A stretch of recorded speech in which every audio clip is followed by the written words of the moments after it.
Hello viewers, அனைவருக்கும் வணக்கம். இப்போ நம்ம பார்ப்பது சிரியாவில் மிகப்பெரிய ஒரு ஆட்சி மாற்றம் நடந்திருக்கு. அது மட்டும் இல்லாமல் இங்கே உள்ள கிளர்ச்சியாளர்கள் வந்து மிகப்பெரிய ஒரு சர்வதிகாரத்தை வந்து உடைச்சிருக்காங்க. அதனால இப்போ மிகப்பெரிய ஆட்சி மாற்றம் ஏற்பட்டிருக்கு. உலகம் முழுவதும் பெரிய பரபரப்பாக இருக்கிறதுக்கு முக்கிய காரணம் என்னன்னா, சிரியா நாட்டில் இதுவரை நடந்த பல ரகசியங்கள் வெளிவந்திருக்கு. அது மட்டும் கிடையாது, மிகப்பெரிய ஒரு மனித படுகொலையே நடந்திருக்கு. அந்த விஷயங்கள் எல்லாம் தற்போது வெளியே வந்திருக்கு. சரி, என்னென்ன பார்க்கலாம். சிரியாவோட அதிபர் தான் பஷர் அல் அசாத். இவர் தான் இத்தனை நாளா இந்த சிரியா நாட்டை ஆண்டு வந்தார். முக்கியம் பார்த்தீங்கன்னா, சிரியாவில் மனித படுகொலை கூடும் அப்படின்னு ஒரு மிகப்பெரிய ஒரு சிறையை வந்து வச்சிருக்காங்க. அதாவது இது ஒரு சித்திரவதை சிறை. உள்ளே எப்படி இருக்குன்னு பாத்தீங்கன்னா நீங்களே அதிர்ந்து போவீங்க. சிரியா அதிபர் பஷர் அல் அசாத் வந்து நாட்டை விட்டு தப்பி ஓடிய நிலையில அந்த நாடு தற்போது கிளர்ச்சியாளர் கட்டுப்பாட்டு வந்திருக்கு. முக்கியம் பாத்தீங்கன்னா, அசாத்தோட குடும்ப ஆட்சியை அழித்தப்பட்ட நிலையில தற்போது அந்த நாட்டின் தலைநகர் டமாஸ்கில் இருந்த மனித படுகொலை கூடம் என சொல்லக்கூடிய சைத்தன்யா சிறையில் இருந்த கைதிகள் விடுவிக்கப்பட்டிருக்காங்க.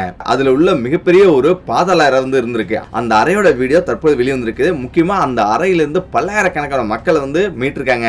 மத்திய கிழக்கு நாடுகள் உண்டான சிரியாவில் 54 ஆண்டு காலமா ஆட்சியில் இருந்த பஷர் அல் அசாத் குடும்ப ஆட்சி வீழ்த்தப்பட்டிருக்கு. 14 ஆண்டு காலமா நடைபெற்று வந்த உள்நாட்டு போர்ல கிளர்ச்சியாளர்கள் வெற்றி பெற்று சிரியாவை தங்கள் கட்டுப்பாட்டுக்குள்ள கொண்டு வந்த நிலையில் தான் அதிபர் பஷர் அல் அசாத் வந்து நாட்டை விட்டு தப்பி ஓடி இருக்காரு. இதே நேரத்தில் படுகொலை கூடும் தற்போது அவருக்கு நெருங்கிய நாடான ரஷ்யாவில் தஞ்சம் புகுந்திருக்காரு. முக்கியமா சிரியாவை கட்டுக்குள் கொண்டு வந்த அந்த கிளர்ச்சியாளர்கள் அந்த நாட்டுடைய மனித படுகொலை கூடும் என்று அழைக்கக்கூடிய சைத்தன்யா சிறைச்சாலையை திறந்து பார்த்திருக்காங்க. சிரியாவில் பஷர் அல் அசாத்தோட சித்திரவதை கூடமா இந்த சிறைக்குள்ள ஆயிரக்கணக்கான ஆண்கள், பெண்கள், குழந்தைகள் அப்படின்னு பல்லாயிரக்கணக்கான அடைக்கப்பட்டிருக்காங்க. முக்கியமா இந்த சிறையில் உள்ள பாதாள அறையில பல கைதிகள் ஒரே அறையில நிற்க கூட முடியாத அளவுக்கு அடைக்கப்பட்டிருக்காங்க. முக்கியமா அவர்கள் வந்து பல ஆண்டுகளா சித்திரவதை செஞ்சு பட்டினி, புறக்கணிப்பு அப்படின்னு பல கொடூரங்களை செஞ்சிருக்காங்க. பல கொடூரங்களை சந்திச்சு வந்ததா கிளர்ச்சியாளர்களிடம் தெரிவிச்சிருக்காங்க. முக்கியமா கைதிகள் எல்லாம் விடுதலை செய்யும் போது அந்த கிளர்ச்சியாளர்கள் எடுத்த வீடியோ தற்போது வெளியிட்டிருக்காங்க. இது உலகம் முழுவதும் பயங்கர ஒரு பரபரப்பா பேசப்படுது. அது மட்டும் கிடையாது, சிறையிலிருந்து வெளியே வரும் சிலர் வந்து பயங்கர அச்சத்தோடு காணப்படுறாங்க.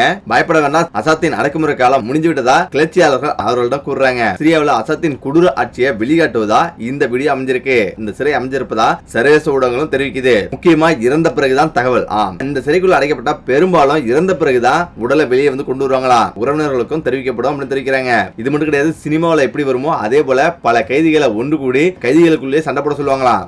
கைதிகளை தாக்குமாறு உத்தரவிடப்படுமா, சிறை நிர்வாகம் கட்டாயப்படுத்தப்படும். அது மட்டும் கிடையாது, இது அனைத்துமே தற்போது வெளிவந்த அந்த கைதிகள், சிறை கைதிகள் தெரிவிச்சிருக்காங்க. இந்த சைத்தன்யா சிறையானது டமாஸ்கில் இருக்குது. முக்கியமா அரசியல் கைதிகள், எதிர்ப்பாளர்கள் அப்படின்னு பல பேரை இந்த சிறையில அடைச்சிருக்காங்க. முக்கியமா ஒரு திடுக்கிடும் தகவல், அதாவது 30,000 கைதிகள் இருந்தாங்களாம் இந்த சிறையை மனித படுகொலை கூடும் அப்படின்னு அம்னஸ்டி இன்டர்நேஷனல் கடந்த 2017ஆம் ஆண்டு தெரிவிச்சிருந்தது. இந்த சிறையில பெருமளவில் கைதிகள் மரண தண்டனை விதிக்கப்படுவதும் மற்றும் சித்திரவதை செய்யப்படுவதும் தொடர்ந்து நடைபெற்று கொண்டிருந்ததுதான். 2011 இருந்து 2018 வரை பயங்கரமா நடந்திருக்கு இந்த சிறையில.